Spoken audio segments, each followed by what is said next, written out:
Great. I'd like to welcome you all to this session. Thank you for joining. On this session today, we shall be just sharing who GRYN is and also move forward with updates on what is happening. So to start us off again, once again, welcome to our session today. My name is Oni, and I will be your MC for today. We have lined up some exciting activities, activities that will make this session interesting, but also be very beneficial to you. You will get to learn who is GRYN. This is the Global Refugee Youth Network. Meet the team. We'll participate in some activities. We'll share the call for the project proposal, the call that we announced on Friday. And then we'll also get to answer any questions that you may have. As we have this session, because of bandwidth, we ask everyone to kindly mute yourself first. If you have to speak, please make sure your video is off. If you have questions and as we're interacting throughout the day, just use the chat as well. We can use that just to save on time as well. And then learn from each other and have fun as much as possible. And as you can see, the perks of living in a rainy place, my power is off, but I will switch off my computer, I will turn off my camera, and you can, once it's back, we'll be able to interact. As people are joining in, please go ahead, introduce yourself in the chat. Tell us who you are, what you do, your name, where you're originally from, and also the group you're part of and something fun about you. We're going to start the session for today, and you'll see that when we start the session, we have a couple of activities as I've mentioned. We'll have presentations, we'll have activities with you, and then we'll have a session for question and answer where we'll get to interact further. To start us off, I'm going to start by sharing a quick roadmap on the origin of GRYN. So basically just who is GRYN? Who are these new people who are we? What is GRYN? So to start us off, as you can see in the screen, for a long time, youth had been put together as women and children. And understanding the needs of youth was very challenging. It was challenging.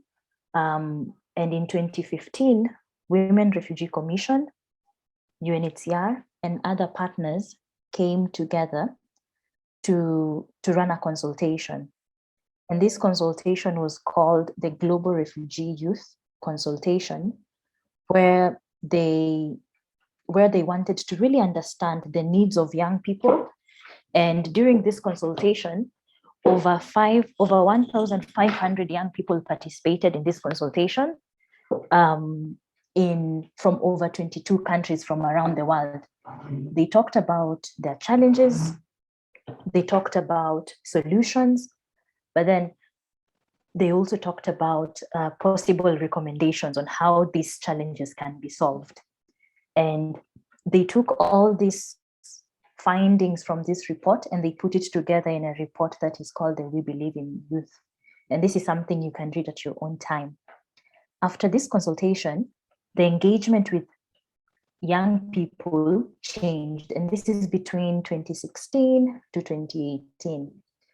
Many young refugee youth were engaged more at high-level discussions at the national level, at the regional level, at the global level, and many people were working to ensure that youth were being included.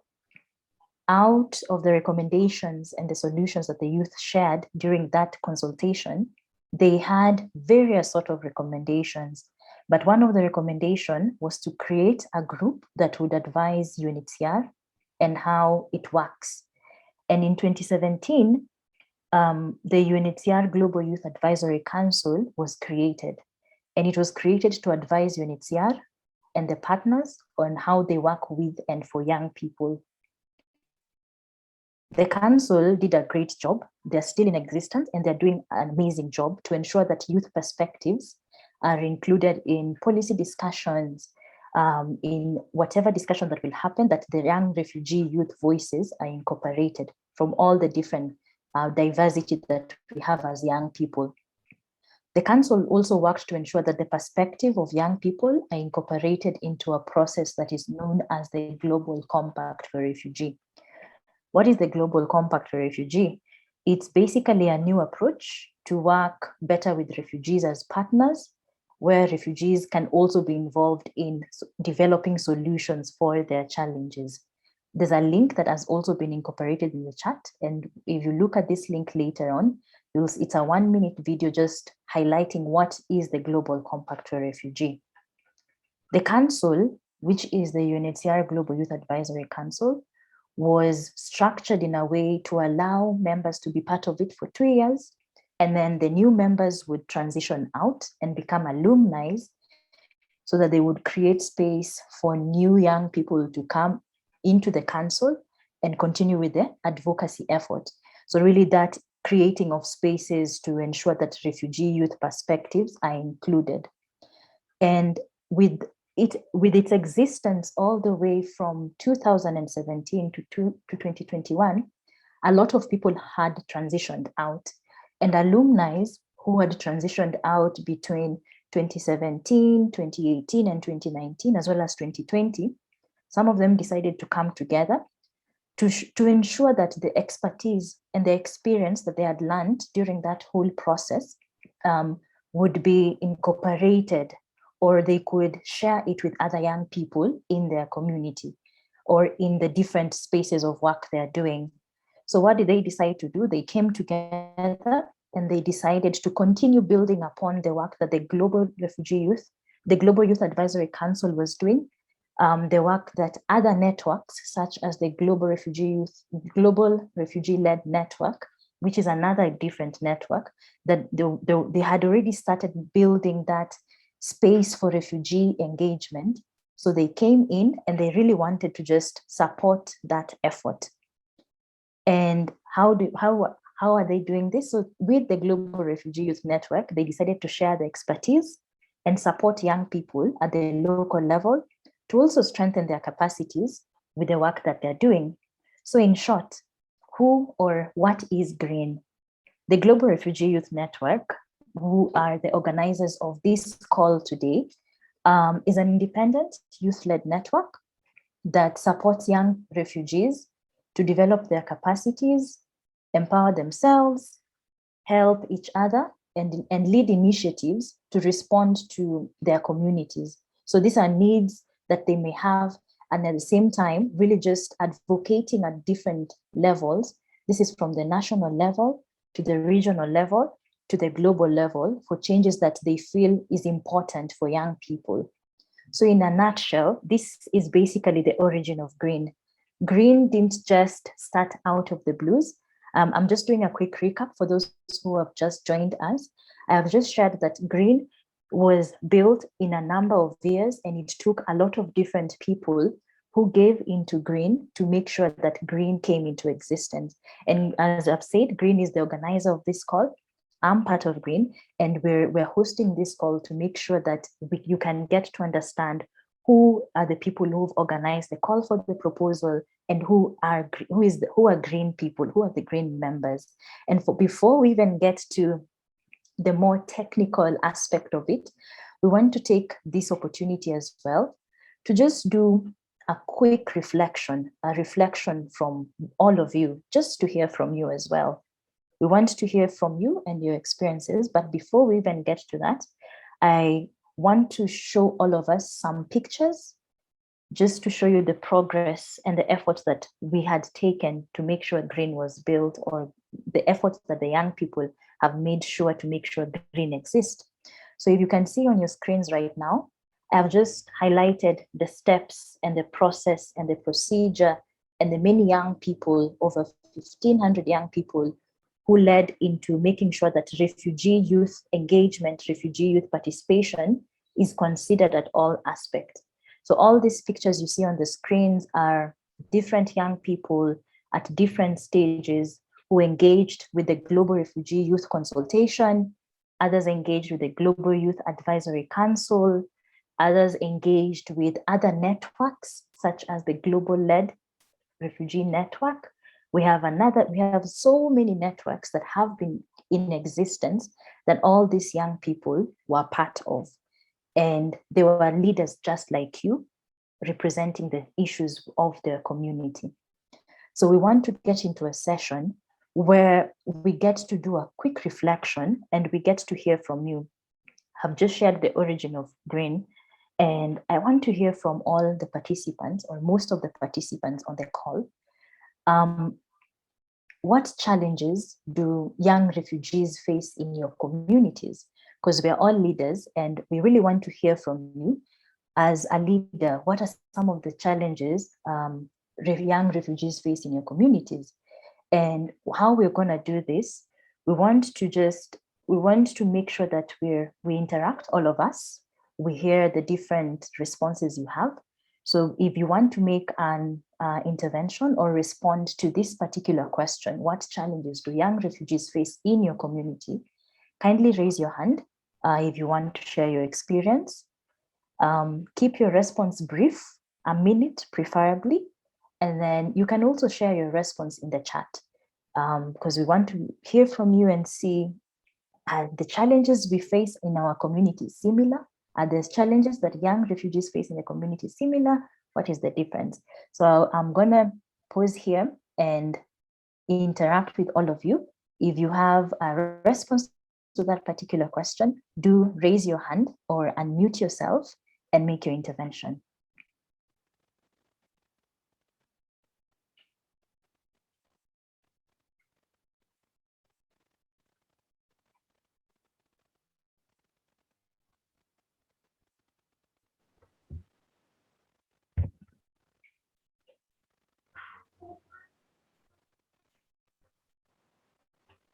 Yes, who wants to go first? What would you say are the challenges young refugees face in your community?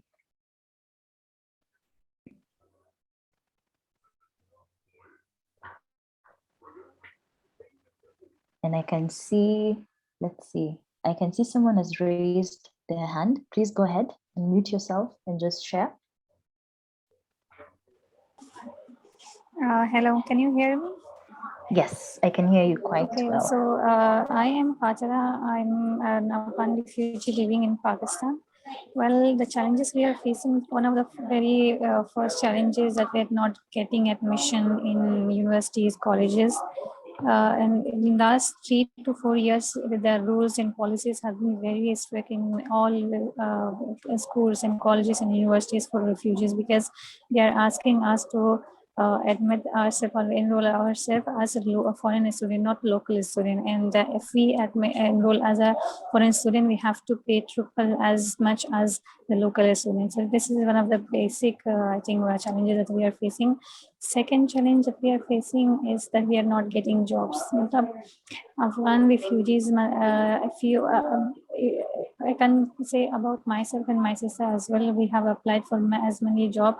We were selected, and at the very end stage that they asked us that we cannot hire you because our charge team are asking for CNIC, which is the national identity card of any national host country people. So these are the two basic challenges. One, we are not getting proper education. The second, even if we are getting education, we are not getting jobs. And the third is that we cannot own any business in our name, or we cannot own any vehicle or property in our name. So in this way, we cannot start any business by ourselves. So these are the challenges that people in Pakistan are facing as refugees. Thank you. Thank you very much for sharing your reflection. We'll now go to Nezam.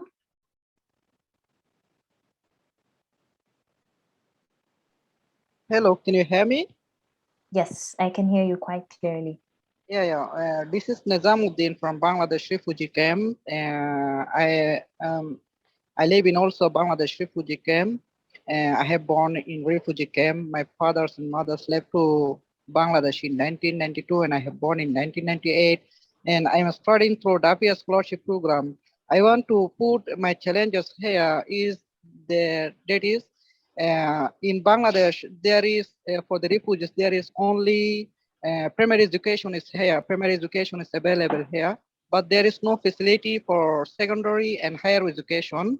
And the government imposed the restriction on secondary and higher education. So it is a great challenge to receive the education for refugee in Bangladesh.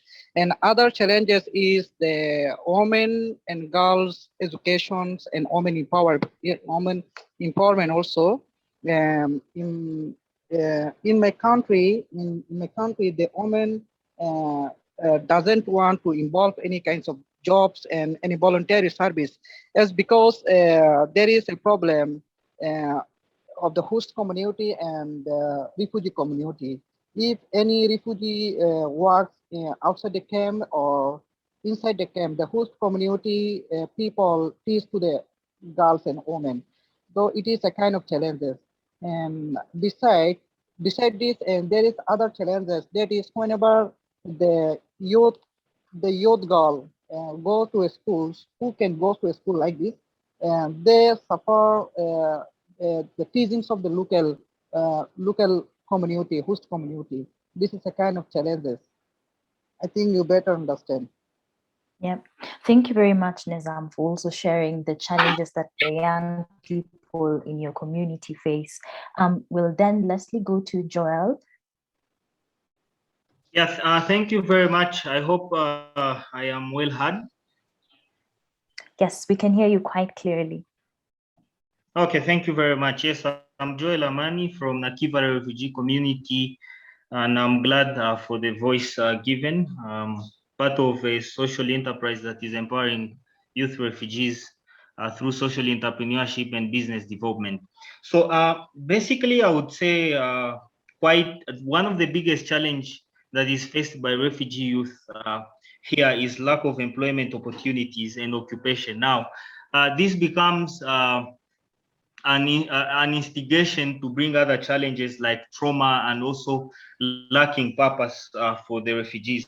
There is also a very big challenge on as far as lacking education opportunities and also funding opportunities for refugee-led organizations. I would say in most of the cases, these are the major challenges that are faced by refugees here, and they are leading to other challenges like engaging themselves in sexual immorality and also alcoholism and drug abuse. Yeah. Thank you very much for sharing those perspectives. As I had mentioned, during the Global Refugee Youth Consultation, this is the same process that the different young people took to talk about the challenges that the young people in their community were facing. They talked about drug abuse, they talked about discrimination, they talked about all those different challenges that the young people were facing and highlighted them at the global level. So what ended up happening was that at the global level, because they had also undergone through the same process of identifying these challenges that the young people in their communities were facing, they then came together and brought all these challenges from Africa, MENA, this is the Middle and Eastern Africa, Northern Africa, challenges from Europe, challenges from the Americas. They all sat down and looked at the challenges and talked about these are the challenges that we face as refugee youth. These are the challenges that youth in our communities face. And they talked about things such as discrimination. Discrimination was across all the different regions. These are 22 countries. They talked about gender inequality. This was still the same in multiple regions. They talked about lack of access to educational opportunities, amongst others, just like some of the challenges you've shared. So they highlighted challenges within the community level, and then they brought all these challenges and I highlighted them again to the global level.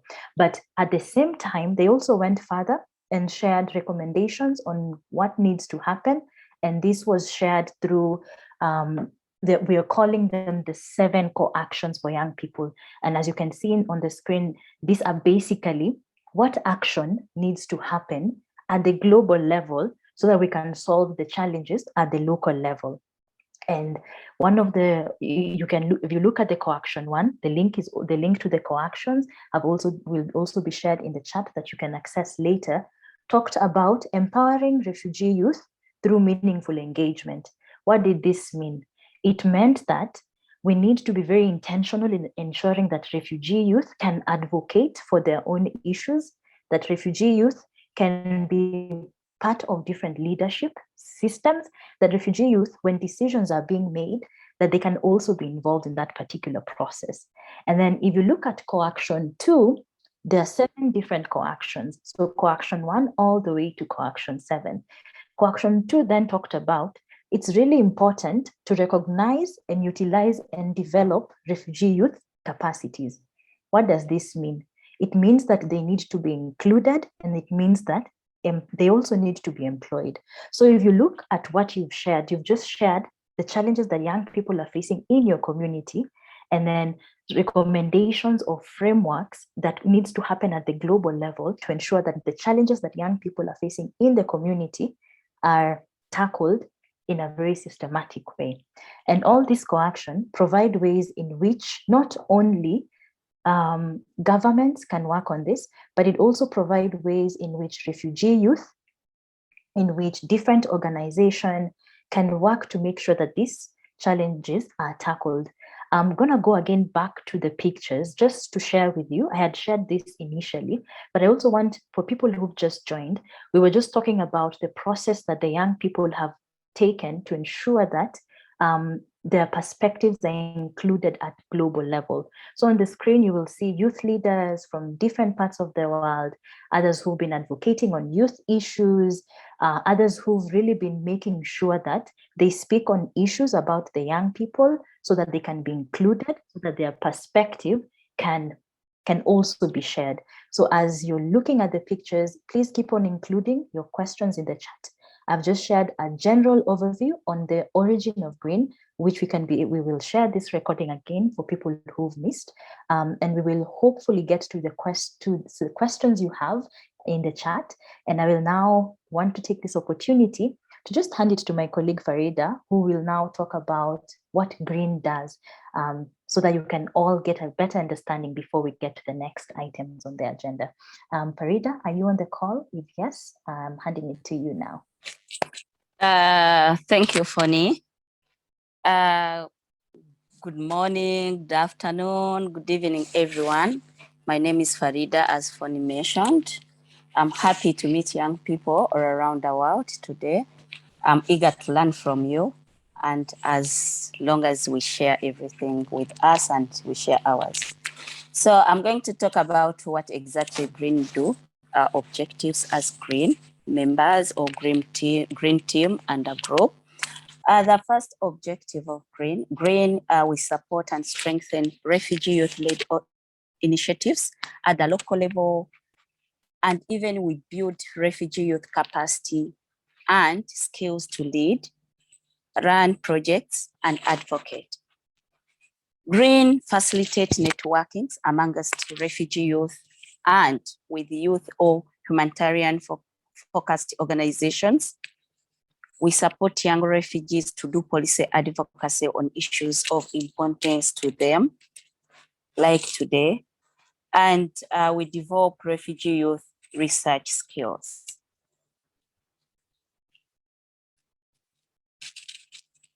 I want everyone to meet the team of GRYN, meet the team. First, we have me, myself, I'm Farida, and the diversity and gender coordinator for GRYN. And I will introduce our global team also. Simon, our advocacy coordinator, lives in Uganda. Fonny, our leadership coordinator, she lives in Nairobi, Kenya. And we have Ibrahim, our capacity building coordinator, who lives in Morocco. And also we have Raula, lives in Ecuador in South America, is our communication coordinator. And Kate, who who lives in Canada from WRC Women Refugee Commission. So let me start with myself to introduce myself. I am Farida Rwanda. I am from Democratic Republic of Congo, and I lived in Chakatu Refugee Settlement in Uganda for 5 years. I recently moved to Stockholm, Sweden. I was a member of the Global Youth Advisory Council. I also founder of One Touch Solar Powered Music Studio in Chakatu Refugee Settlement. It produces songs with a social message about HIV/AIDS to promote girls' education and to stop child marriage and even gender-based violence and early pregnancy. I also started the GRYN Refugee Youth group, which works to transform young refugees through music, dance, drama, education, and livelihood activities. I am the gender and the diversity coordinator for GRYN, as I mentioned lately. So let me welcome Simon to introduce himself and to share some experience with you guys. Simon, the floor is yours.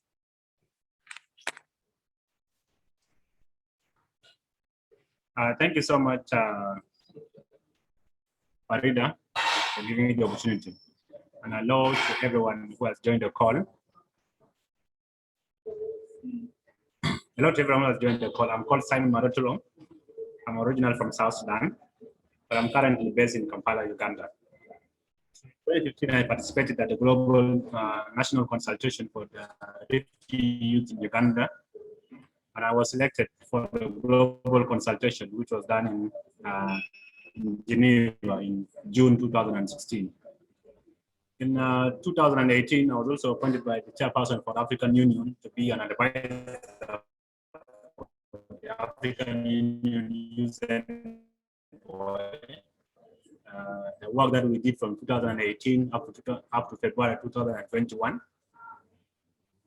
And I also participated at the South Sudan Peace Talks to represent the South Sudan refugees who are residing here in Uganda. This challenge that was organized by Network Cell and the Global International Organization to Transform Africa. I'm currently the networking coordinator for the Global Refugee Youth Network, and I'm also the team leader and the co-founder of the African Youth Action Network, an entrepreneurship and leadership organization for refugee youth based in Uganda, and also working with IDPs in South Sudan. So with these pictures here, I will just try to explain briefly. The first one is the first one, which is top left, is our logo, the logo for the African Youth Action Network. Bottom left is our picture during the launch of the UNHCR Global Refugee Youth Advisory Council that was in Geneva in 2017 with the UNHCR High Commissioner for UNHCR.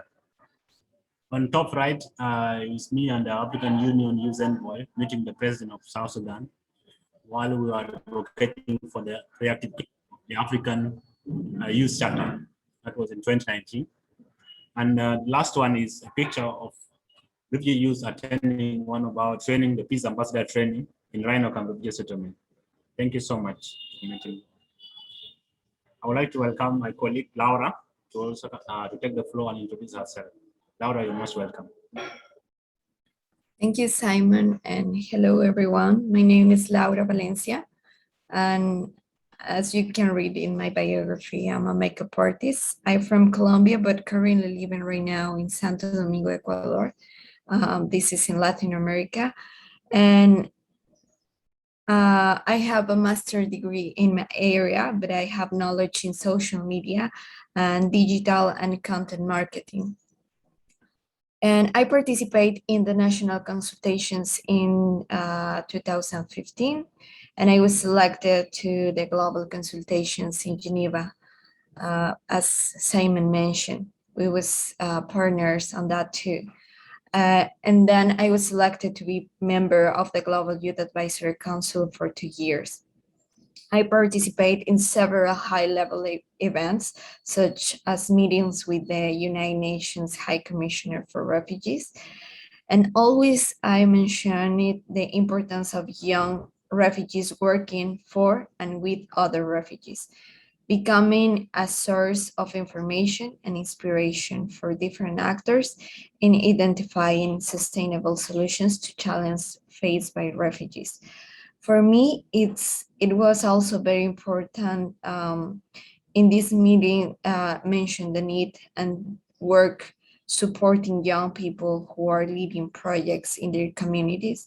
And basically in my current work with the Global Refugee Youth Network as a communications coordinator, I'm seeing and being part of this process, making our ideal into a reality. I share my work with wonderful people who, like me, have longed to see the dream that we have been working of for many years become a reality. And I'm really happy to be with all of you too. In the pictures are some of the events I was participating in these high-level meetings, and here in the left side we have a conversation with young people in Geneva in school, just sharing our experience and how we've been working with refugee youth and our work in the communities. So I'm really happy to be here. And now I'm going to give the floor to Ibrahim.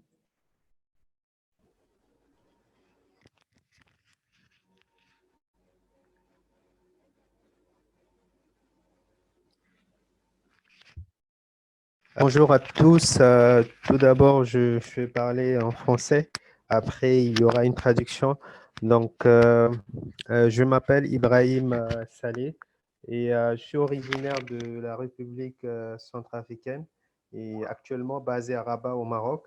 J'ai participé à plusieurs consultations, dont le premier, c'était en 2015, lors de la consultation mondiale et qui a qui a permis aujourd'hui que le Conseil consultatif mondial de la jeunesse puisse être créé.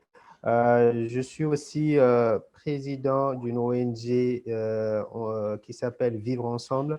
C'est une ONG locale qui aide les réfugiés à s'intégrer au sein de la communauté marocaine.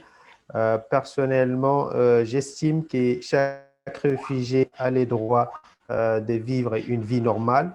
Et mon engagement, mon combat de tous les jours est que chaque jour, je me bats pour comprendre un peu les défis auxquels les réfugiés sont confrontés durant leur parcours.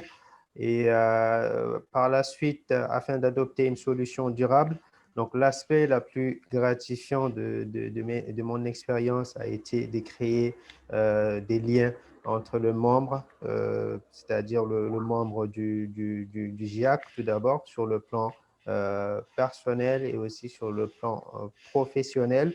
Et j'ai aussi eu la possibilité de participer à des formations qui m'ont aidé aujourd'hui à développer.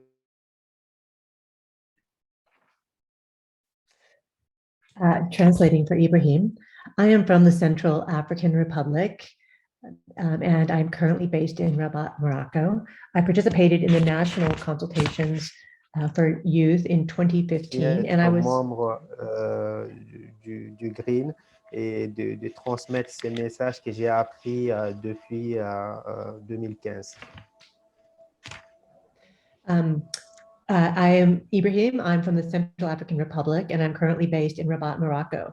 I participated in the Global Refugee Youth consultations in 2015 and was selected for the global consultations. I was a member of the Global Youth Advisory Council. I am also president, and I founded Living Together, a local NGO that supports refugees to integrate into Moroccan society. I believe that every refugee has the right to live a normal life, and I fight for this right. I'm really committed to understand the daily challenges that refugees face during their journeys around the world in order to bring about lasting solutions. The most gratifying aspect of these experiences has been creating nurturing bonds with all the members of these groups on a professional as well as a personal level. I also really appreciate the opportunity to participate in training opportunities, which help me to develop my professional skills. I am a capacity building coordinator at the Global Refugee Youth Network. And the photos are showing some of the forums and speaking opportunities in Geneva that Ibrahim was a part of. Thank you very much, Kate. Great. Thank you very much, Kate and Ibrahim. Back again. I'll now get to introduce myself again. My name is Foni Joyce Foni. I'm a South Sudanese living in Kenya. I currently do the coordination of the GRYN team, so leading the team. I'm also part of other networks. I have been part of a refugee youth-led organization, worked with them, led a group for some time. I was able to participate in the Global Refugee Youth consultation, where I was a participant and then I ended up being a facilitator. I was glad to have been able to meet with other young refugees to learn the challenges that they were facing and how they were working on finding solutions. I also participated in the Global Youth Advisory Council that I mentioned in the introduction as a co-chair, and I worked with different young people from around the world. And being part of these networks has really led me to continue developing my leadership skills and work better with others. It's really provided that opportunity to continue interactions with many other young people. And it's a pleasure to have you all on this call. And I look forward to supporting all your work and sharing the expertise that we as GRYN have learned over the years. I'm now going to pass it to Kate to also introduce herself before we continue. Hello, everyone. My name is Kate Mahoney, and I work with Women's Refugee Commission, which is based in New York, and I work remotely in Canada. I am not a youth and I am not a refugee, but it is my pleasure and my privilege to have been working with this group of young people for the past 5 years. Women's Refugee Commission believes that engagement and empowerment for young refugees is really, really important. We led and supported the Global Refugee Youth consultations and supported the work of the Global Youth Advisory Council. We worked really hard to, with young refugees, to support them to take on leadership roles and to speak and advocate on issues that they feel are really important to them at policy forums like the UN. We are working with the Global Refugee Youth Network with GRYN to help it establish itself as an independent network of refugee youth-led organizations. We want to nurture refugee youth leadership at the community level and carve out space for young refugees to bring their lived experience and recommendations to the national and global forums. It's really my privilege and to support and mentor this GRYN leadership team. I'm really excited to learn more about all of your work and the projects that you're working on in your communities. And there's some photos of some of the work we've been doing together over the last few years in Geneva at the UN and also in community workshops in Uganda. Thanks, and I'll pass it back to you, Foni. Thank you very much, Kate.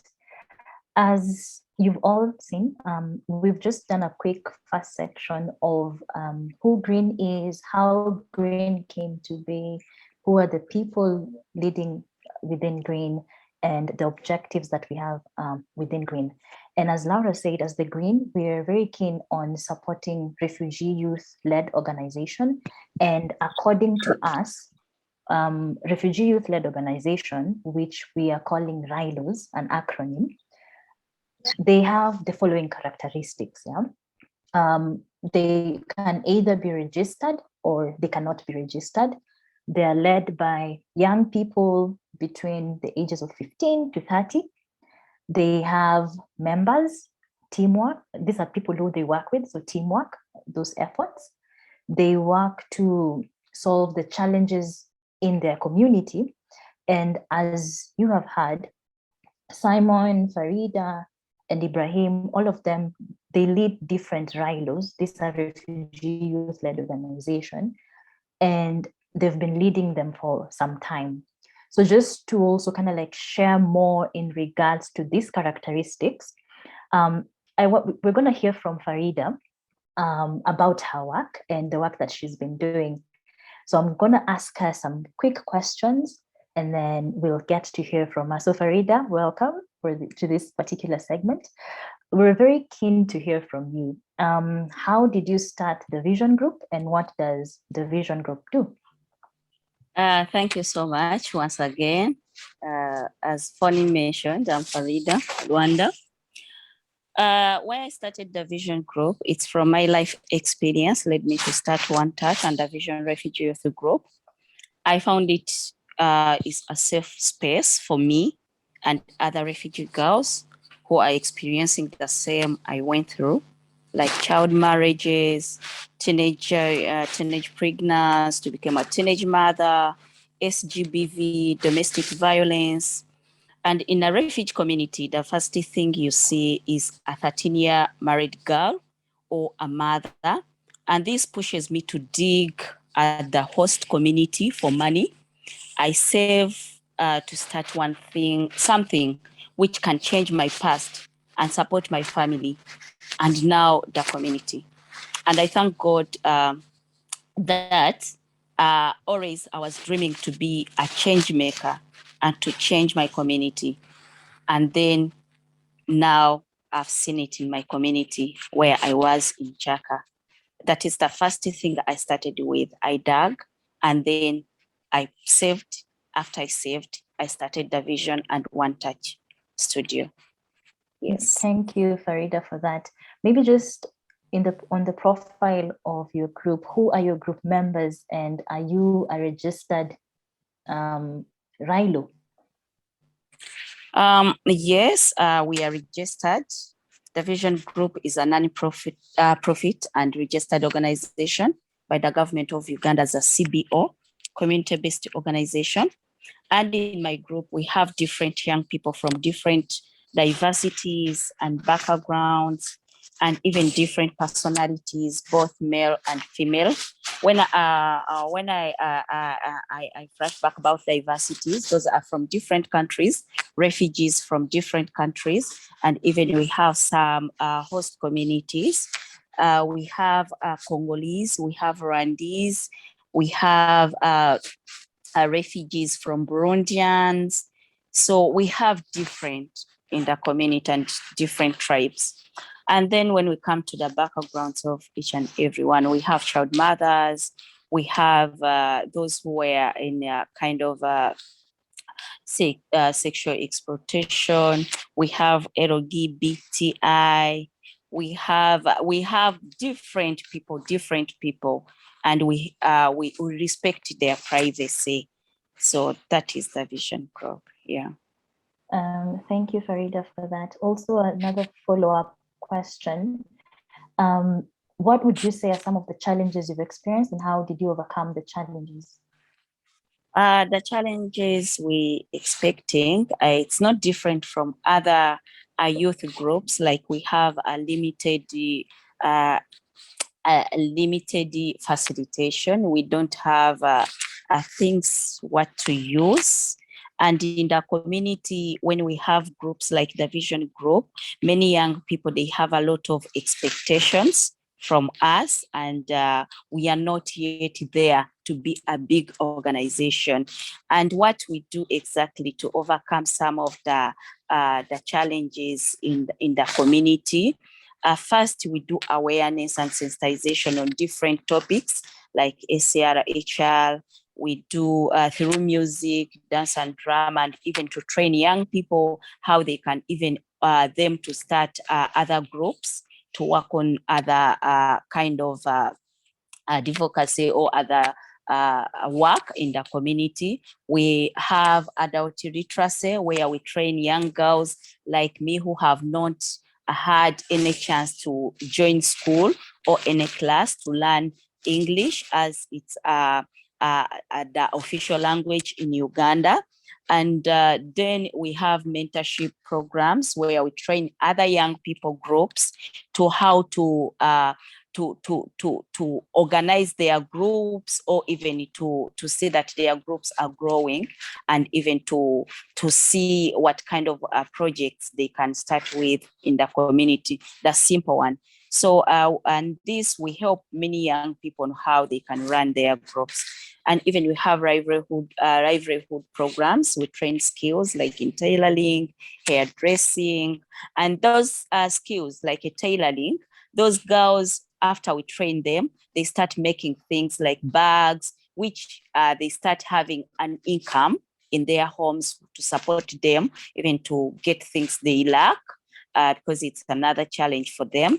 And even those bags we sell in the community, so that we see that all the community will keep on selling those bags, and we get some money to buy materials to use at the center. And other things we have, but this space, and also we have the safe spaces where we give counseling. And this counseling mostly for like child mothers, those teenage mothers, or those teenage who having who got pregnancy, and even SGBV survivor. We have even the vulnerable families, like vulnerable mothers, those who having in the relationship with violent men, but they're young, they married to violent men, so they need counseling sometimes. And even we empower them and build their self-esteem. And this grew into more action that the vision is doing now. And even we do follow-ups at schools, because we have child mothers who have a second chance. They want again to join the schools, to go back to school. So we keep on following up with those mothers or young girls in the community to see how are they fitting in the school? Are they following what they're studying? Are they okay with everything at school? And or maybe they have another suggestion they would feel like it, or they need someone to talk to, or that we do as the vision group. And we have been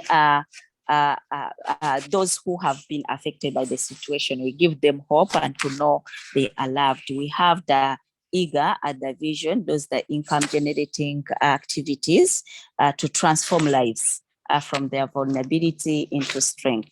In short, that is what the vision project. Thank you, Farida, for sharing what you do. As you can all see, Farida's just shared some characteristics of different RILOs. These are refugee-led organizations. And we're just going to do a quick activity because we have many of us on the call today, and we really want to spend some time to learn more about each other and to learn about the work that you're all doing, or the groups that you're part of, to also understand, according to you, what do you do, who are you, what group, what are some of the challenges you faced as a group, how have you overcome them. So we're going to spend some 10 to 15 minutes about there in a breakout room, where you'll be divided and assigned to some rooms. And then in each group, you will find a GRYN facilitator who will be helping you to moderate the conversation.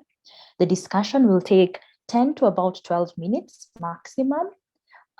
Take your time to learn from each other. I think it's really important to learn who you are, what you do, what your group does, the challenges that you have encountered when you're working in your local level, and some of the solutions that you've been able to come up with.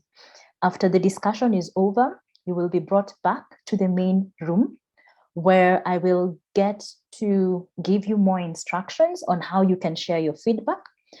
Take this opportunity to network with the different people you will be in the same group with. Have fun and learn from each other, because we want to use this time to just learn about the different experience and the work that we're all doing. Because we're also a lot of us, and I know 12 minutes or 15 minutes might not be sufficient, you can also use the chat to just share your comments, and the facilitators will also read through the comments as you continue with your discussion. So Laura, our tech person for today, is going to be taking us to the breakout room. You shall be seeing shortly a prompt to join a room. Please click on that, head into the room, and the two questions you will be discussing, the first one is, share with the group you are in, what do you do? What do you do as a group, or as someone who is part of a group? What are some of the things you do? And then you can also share the challenges of working locally. What are some of the challenges you've encountered working locally, and what are some of the solutions you've been able to come up with to tackle those challenges? Laura, are the rooms ready?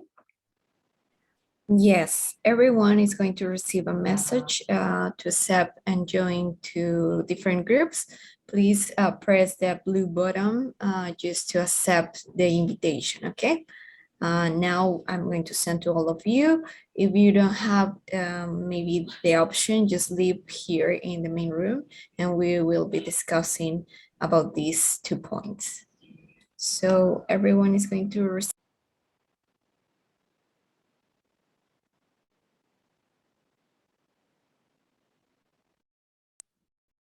Now everyone is receiving, please accept and the blue button to join the different rooms. Hello, everyone. Sorry, I Welcome think to the we've main all been room. brought back. I think we've all been brought back to the main room, and people are still coming back in, but still fine. I hope you were able to meet different people and learn the different works they're doing, the different efforts they've put to making sure they're able to continue with the work they're doing. So we're going to do a quick activity, and this activity is just feedback in terms of 2 questions. Who did you meet and what did you learn? We said we were going to network and catch people's names or the groups they're part of. Let's see, we've done that.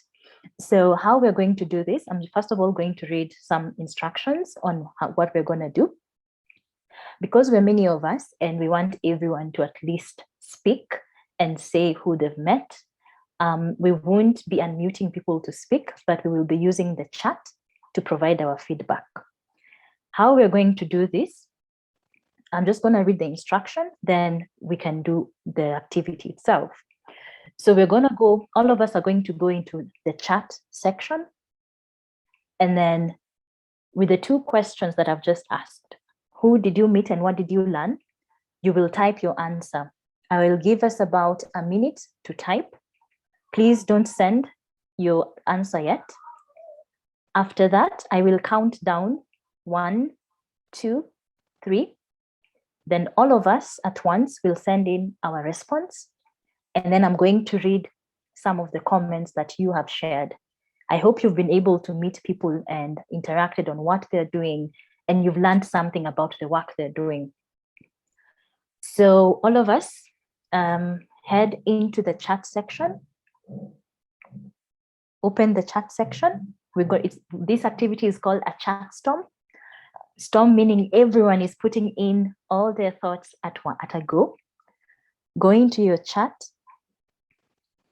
and answer the question, who did you meet and what did you learn? So I'm giving all of us a minute to just type in.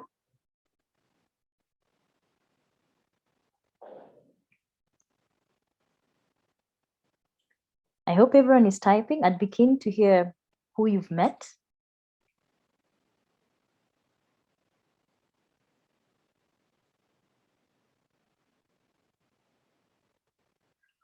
The second part of that question is, what did you learn?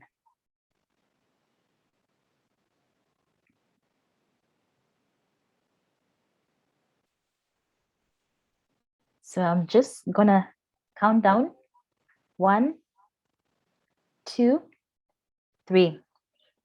Let's all input our comments, and I am seeing people's comments coming in. Simon is saying he met Ladu from Sour Hub doing computer training. Ladu is saying, I met Andreas, who deals with mentorship and agriculture. Mshongole is saying, I met Bahati. Kate is saying, I met Paul with the Vision Group. Zura with WIA, and Bibe, who is working with angels. They're doing amazing work. I have learned to interact with others and to never give up. Also very interesting. Shalom is saying, I met Yvette and Farida. I learned that young refugees mostly have the same issues. Mutesi is saying, I met Farida and I learned that no matter how hard the situation in your community, just never give up on your dreams. I'm going to read 2 last ones. Zura is saying, I met Bibe from Uganda working with angels. Really good. And then Jeremiah, I met Jeremiah and Yvette. Ishimwe, young people don't have financial help as a challenge they've mentioned. And lastly, Joel has shared, I met Ladu using computer learning to drive change in refugee communities. This is interesting. Thank you everyone for going into the groups and interacting with one another and sharing the challenges as well as the solutions. I met Nazim and I met Lual, who they shared a lot on the work they're doing. Nazim talked about gender equality, working to support young people to gain access to education by supporting enrollment. And then Lual also mentioned mediating when there's conflict and also at the same time being a community worker. Thank you all for sharing those great perspectives. I'm just going to hand it over now to my colleague Simon, who will be taking us to the next section of this call today. Simon, over to you.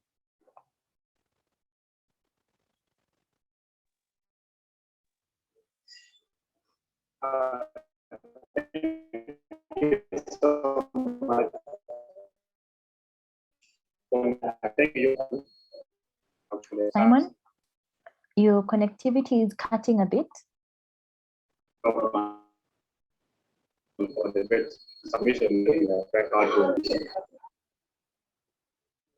you all hear me clearly? Okay, sorry. Right now we can hear you. Can you hear me right now?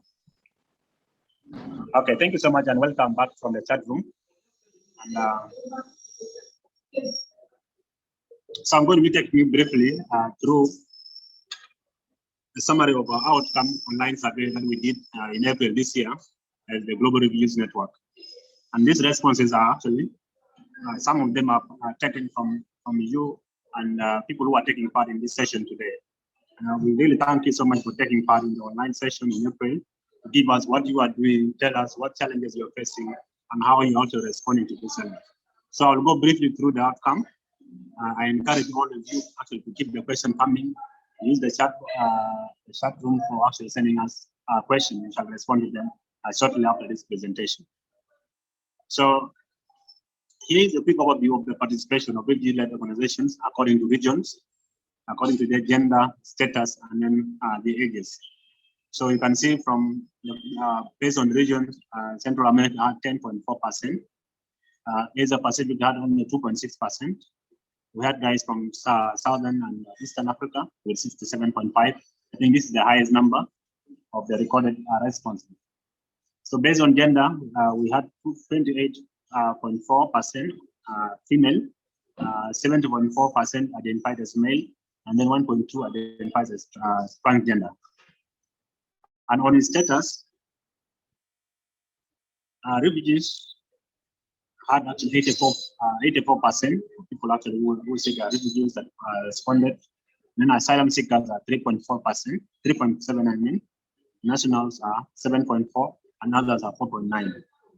And on ages, we had between 15 and 30, around 74%, and over 30 years, we only had 21%. Next. And some of the questions that we asked were, like, what are the refugee youth organization doing right now? What are they engaging? What are they doing? So some groups say they organize sport events.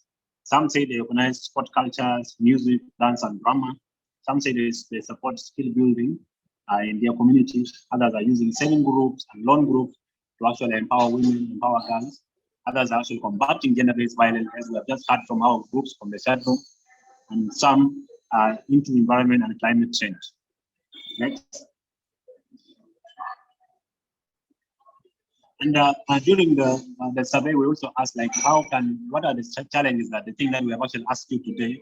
And we said, okay, how do we also like support you? What areas do we actually use as Global Refugee Youth Network to actually support your work? And what will be of help to overcome some of the challenges and make your work stronger and actually well for your community? And some said they wanted advice on internal organizations, management. Others want communication and media work. Others want support with advocacy work, and then youth and community organizing. Some people wanted strategic planning. Others want project planning and management. Some wanted small grants to also support their work, the kind of work that they are doing right now in their own community. Another one is skill building, project planning, and preparations. Next. We also asked, like, how do we actually reach out to you? How do we actually maybe kind of support you asked for? from us, how do we actually reach out to you? How can we actually do it? And out of the responses, 68.8% asked for online skill building sessions. I think due to the COVID-19 restriction on movement and in-person meetings, that's why we're actually doing this meeting today. This is one of the recommendations. And the other group said we can actually use a WhatsApp group where we can actually network. And we actually created one group last month for us to actually interact and meet each other and actually network and actually learn from each other. I hope most of you are actually part of it. And if you are not part of the WhatsApp group, you can also send your number here on the chat and then tell us that you are not part and you would like to actually be added into the WhatsApp group for the Global Refugee Youth Network. Next. So this is now one of the interesting part for our call today. So it's the Global Refugees call for refugee-led projects. And it is a result of the feedback that we got from you from the survey that we did last year. When most of the people say they want small grant that can actually support their work in their community, their work and their projects and what they are doing right now. So that's why we have this call for proposal for 2021. So it's for refugee youth group, which are between the age of 15 and 30. And we're going to be supporting groups with a little cash from $500 to around $5,000 for the project. And the call for proposal actually opened on Friday, the 6th of August. And it will also run until the end of this month, after the 31st of August. So the goal is for refugee-led leaders to strengthen their work by providing financial assistance, capacity building, and advocacy support. So the grant was designed by the members of GRYN, and the objective, just as I said before, is to support you, strengthen your work through financial assistance, capacity building, and advocacy. So who is going to be eligible for this grant? We're looking for refugee groups that are between the age of 15, that are led by group leaders or directors between 15 and 30 years old. And then there should be refugee-led organizations or groups or initiatives or just clubs. You can be registered or not registered. That one is not a problem. So only groups that are actually refugee-led groups can apply. But you can also not only apply like one grant at a time. You only need one application from each group. And you should be based in your country of asylum. Like a refugee from maybe Congo and based in Uganda. If you're a refugee from maybe Colombia based in Ecuador, South Sudan refugee based in Kenya or in Ethiopia, you're based in a different country, like in the country of asylum. Next. So what are the criteria that are going to be used for the selection of the projects for this funding? The first criteria is that we shall see that the project that actually clearly explaining the problem that they have in their community and how their project is going to actually help to address the problem that is in their community. Then the second criteria is that the project should clearly explain the expected results, your planned activities, and the total cost. How much is each activity going to cost, and how much is the planned activity actually going to cost in your local currency and also in the US dollars. And then the project should actually make a positive impact in your community. This is a very small grant that we're actually looking at creating much impact in the different communities that we're living in. And then lastly is that the project should promote and celebrate diversity, inclusion, and gender equality. Next. So the consideration are going to be based on regions. We're going to also look at balances of countries, the different countries that are going to be applying, and also the thematic areas, whether it's on education, mental health, combating gender-based violence, empowering women and girls, or child protection. Then we're also going to consider gender and diversity balance. This project actually considering the aspect of vulnerability of the different people, the different refugees, the different community members that are applying. Next.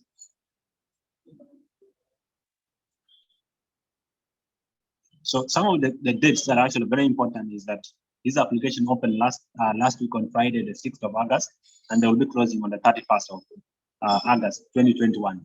So with this one here, it means that as you're going to be applying online, you can keep on applying, and you have until 31st to actually change and edit what your submission online before you can actually have it submitted. And then the project will be reviewed by early September And those who are selected will actually get their feedback by the end of September, the 30th of September 2021. Then project should be implemented by 31st December. So we only have like around three months for you to implement your project. So as you are applying, keep this in mind and actually make sure that the project you are proposing, what you are proposing as a community or as a group, can actually be implemented within the 3 months to actually have an impact in your community. Next. So what is next? Global Refugee Youth Network will have a mini workshop, which is the first one on the project design. That is going to be on Thursday. The 12th of August.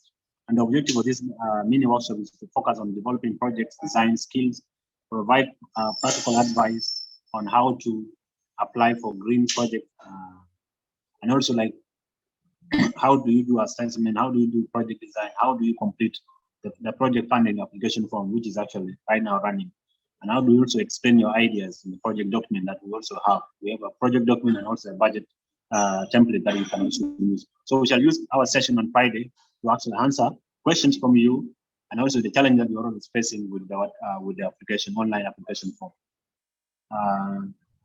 Thank you so much. I'll hand it back to my colleague, Fonny, to actually handle the question and answer session. I think we have been talking a lot. Now it's our time to interact and actually hear questions from you. Thank you.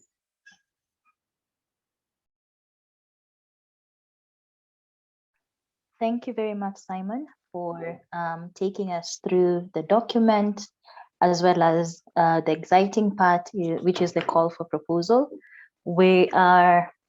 Allow me, if everyone is okay, if everyone is okay with this, we're just going to extend for about 10 minutes so that we can take in some questions and then move forward.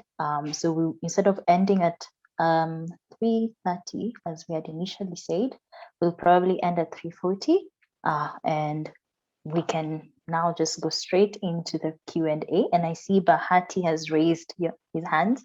Bahati, do go ahead and ask your question.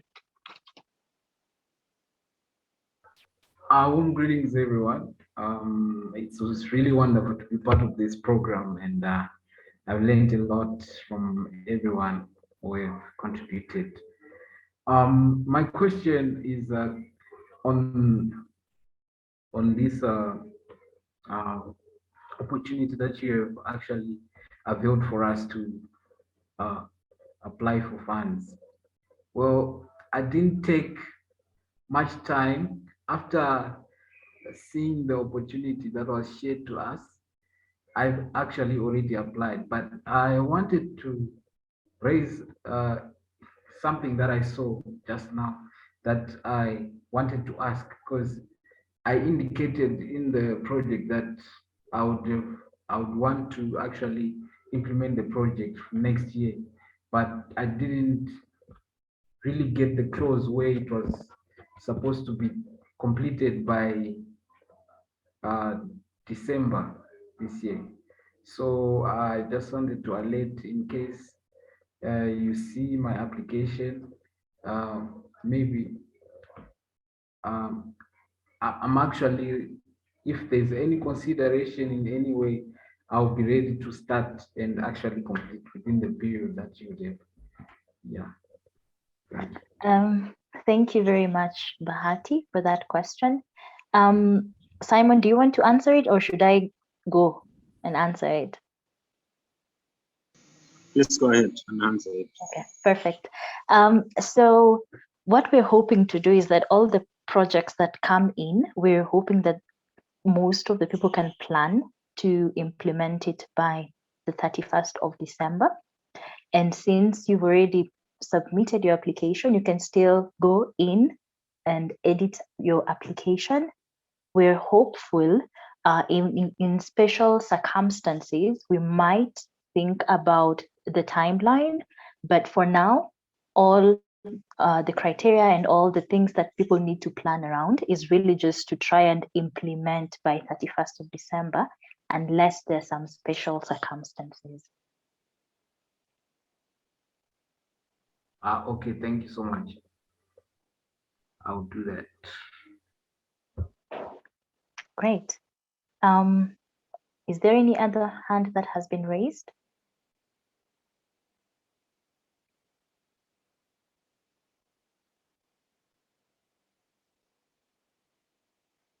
Bibe, I think, have you raised your hand?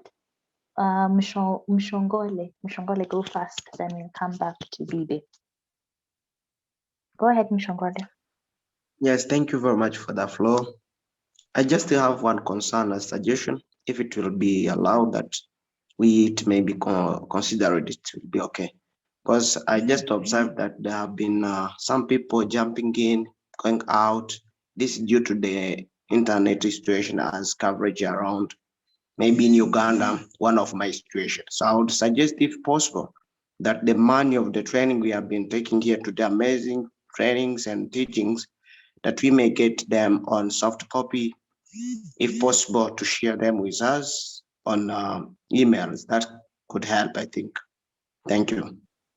Yes, we shall be doing that. So even for the people who've been jumping in and out of the call, we're going to share the link because we were recording the session for people who are not on the call. We'll share this particular link and they will be able to watch the whole presentation. And in regards of materials, yes, we're going to be sharing some soft copies, which you can use to also kind of like help you as you read through them. I see another hand that has been raised. Lual. Sorry, no, before Lual goes, Bibe, I think you were the next one. Okay. Thank you very much for this opportunity which you have given to us and for the organization.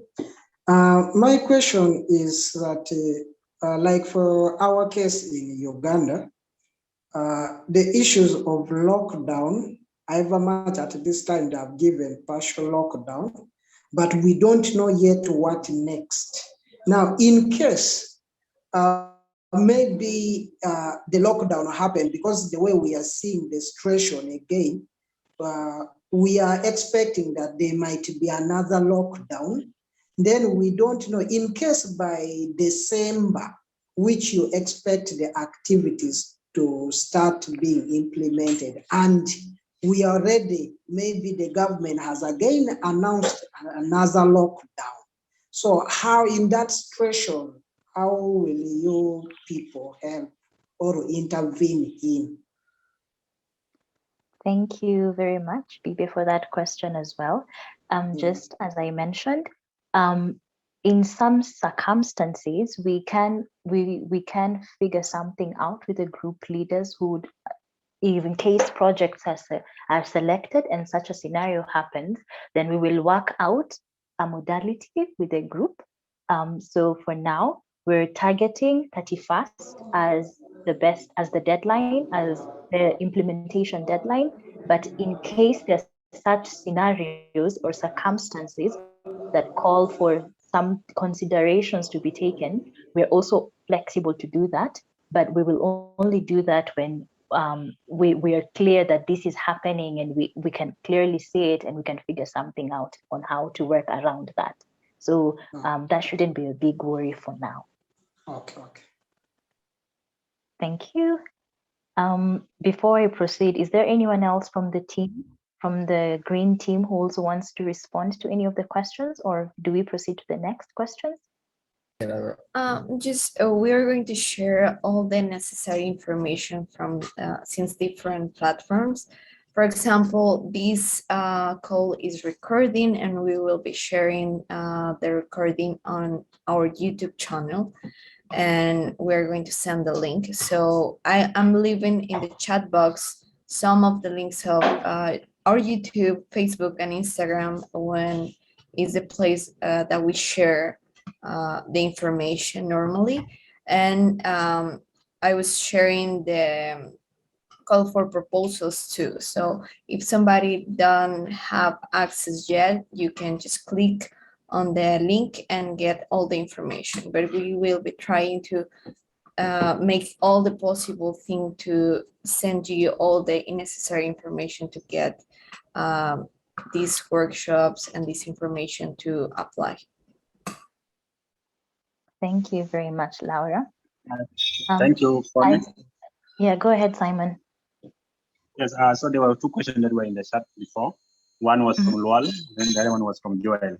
So Joel asked if there is a way that GRYN can actually partner directly with the refugee-led organizations, and what are the criteria for us to actually partner with the refugee-led organizations.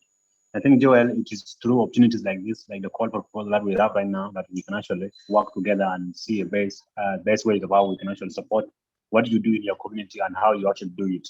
So we do that through the financial support, and then support with the capacity building and advocacy work. So our way of actually working with you now will be through this project. That's one thing. Two is to also know what you're doing through sessions like this.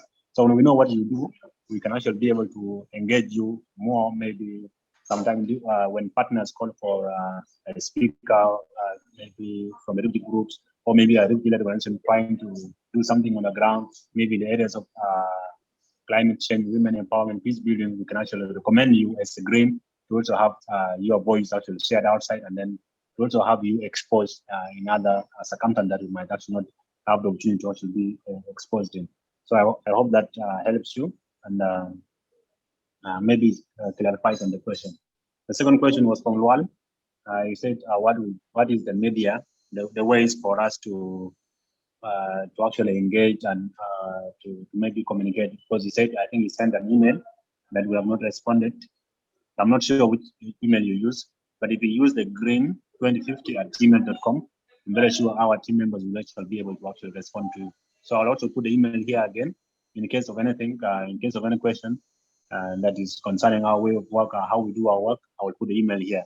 But also, on the call for proposal, we have an email that is directly for people who are actually applying for this project. I think Laura has just shared it.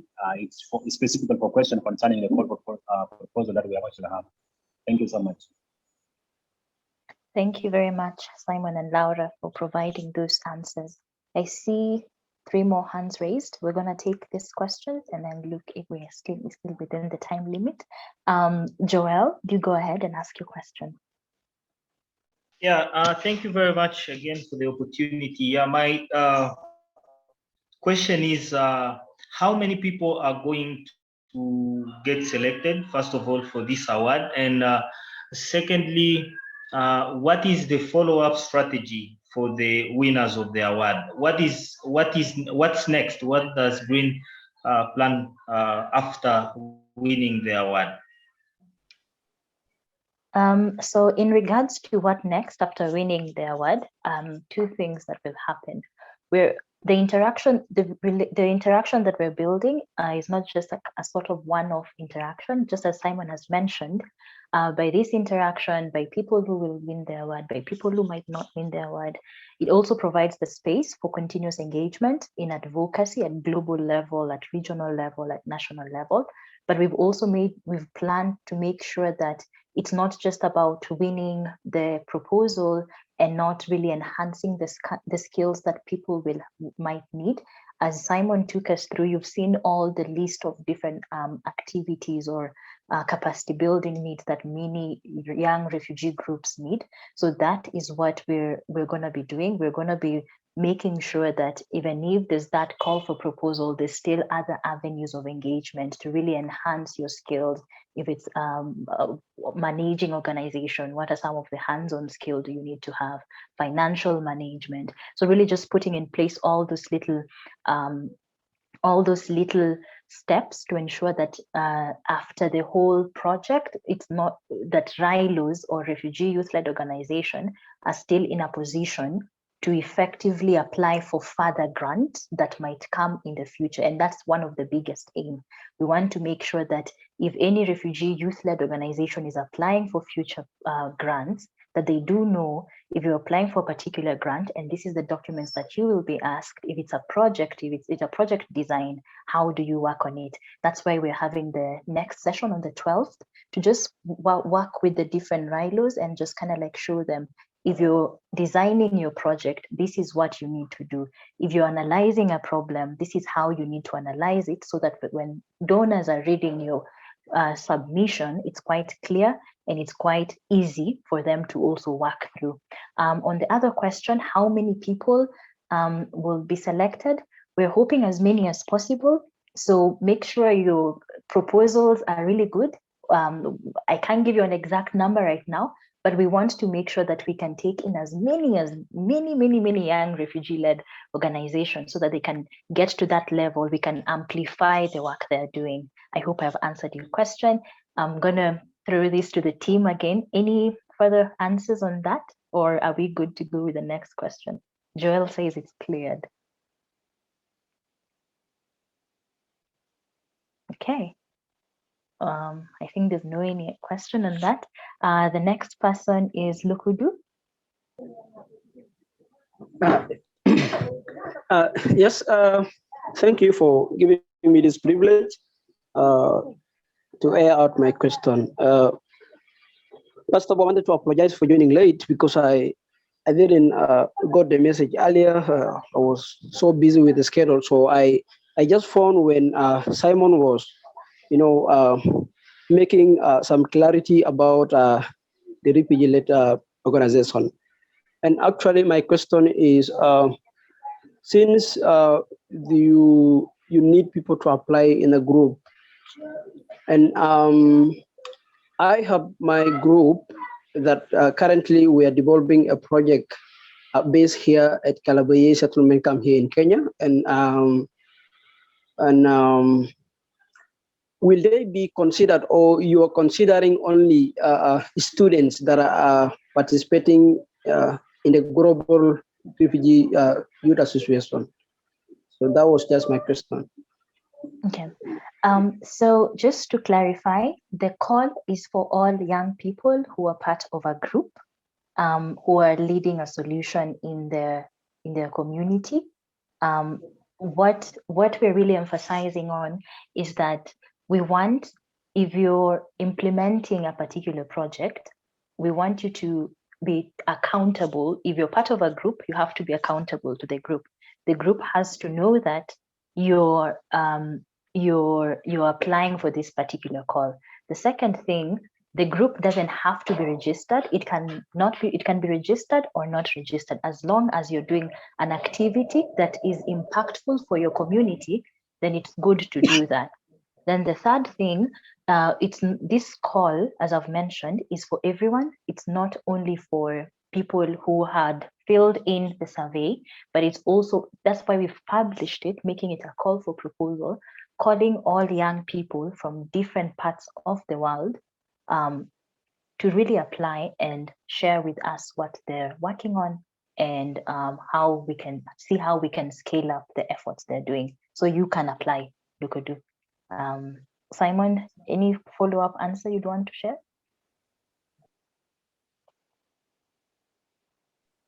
No, I think that that answers everything clearly. Maybe there is a question from James. James asked, like, when is the session on the 12th? On the 12th of August. So the session will be from 3 to 4:30, just like we have done today, on the 12th of August. That's Thursday.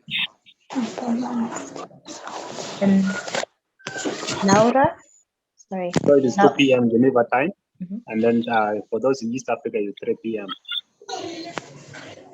And Laura has also just shared the link for the workshop on the project design. It's also included in the call for proposal. So all the English speakers, the session will be happening on the 12th. I think the questions on our youth-led projects considered based on registration or not registered. We're not considering based on that. As Simon had mentioned, we're really looking at how what problem are you solving? What impact does it bring? That's one of the biggest consideration. So if you can go back to the call for proposal, you'll also be able to see all those major requirements. If a CBO or if a refugee youth-led organization is not registered, they can still apply for the grant. And then will the calls for proposal come yearly?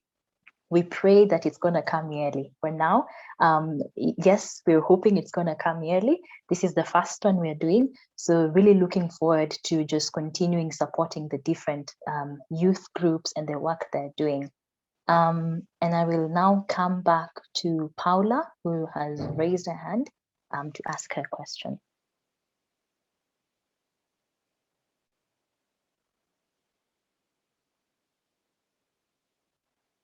Paula, are you still on the call?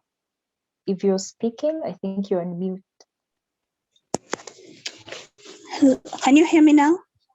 Yes, we can hear you clearly. Yeah, I'm Paula. I'm 15 years old. I'm a change champion from the Vision Group.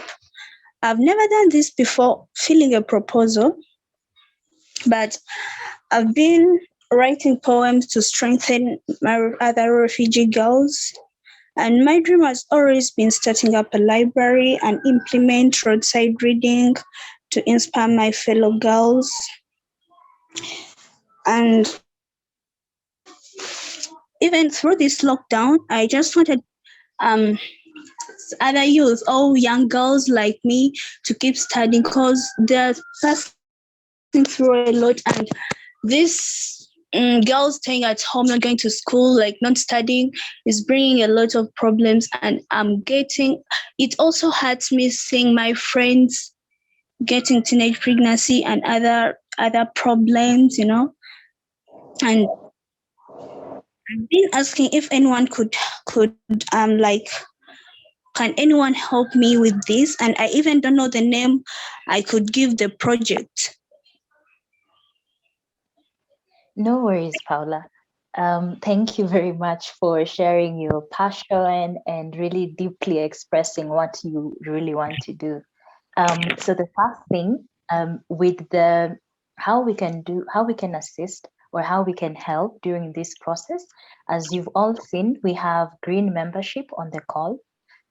These are GRYN leaders who will be able to help and assist or answer questions you might have.